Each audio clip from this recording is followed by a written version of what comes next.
కవి చెప్పిన కవిత విన్నవాళ్ళే గొప్ప, మీరు లేకపోతే మనం లేదు.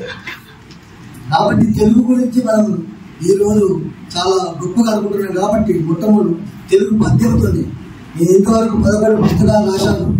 ఇప్పుడు 12వ పుస్తకం ఒకటి భగవద్గీత పుస్తకం వస్తుంది పద్య రచనలో. ఇప్పుడు తెలుగు యొక్క గొప్పతనాన్ని చెప్తాను. తేట తెల్లని భాష,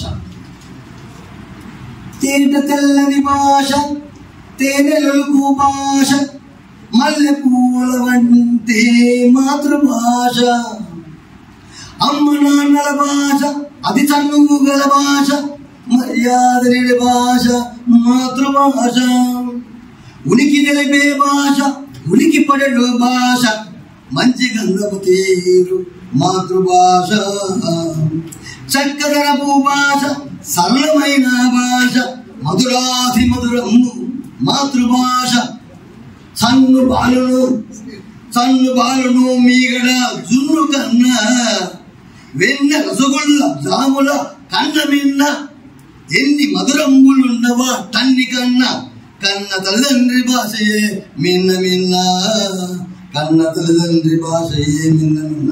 ఈ తెలుగు అనేది ఏదో అది నాకు 2004లో మన గండూరు సార్ అప్పుడప్పుడు పద్యాలు రాసేవాడిని. 2000 నుంచి రాస్తుండే అన్నాడు, నీకంత వస్తుంది పద్యాలు, 1-2 రాస్తే కట్టే అందరూ అర్థది అందరూ అర్థది అన్నాడు.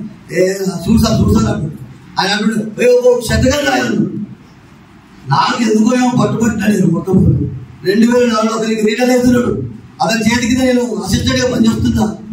అతను రీటర్ 2వ నెల రిటైర్ అవుతున్నాడు. ఏం చేయాలి అనే పట్టుదలతోని అతను రిటైర్ కాకముందే నేను ఒక పుస్తకం రాయాలి, ఏం తీసుకోవాలని తెలుగు పుస్తకం తెలుగు మీద చదువుకోమని 2004లో మొట్టమొదటి రాశాను.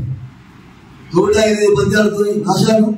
అందులో అన్ని తెలుగే ఉంటాయి, అందులో ఏముండదు. ఒక్కొక్కటి తీసుకున్నా ఒకటి చూపుతున్నాడు. స్టార్టింగ్ ఏం చేసిన అంటే,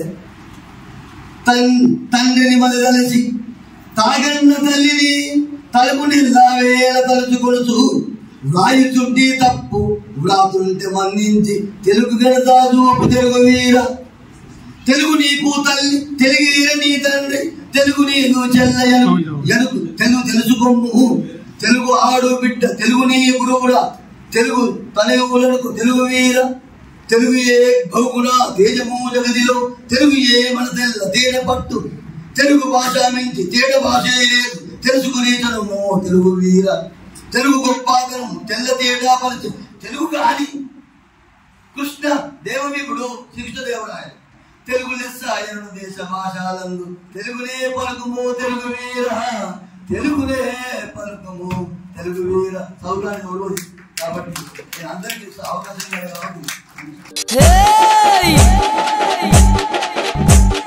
చూసుకోను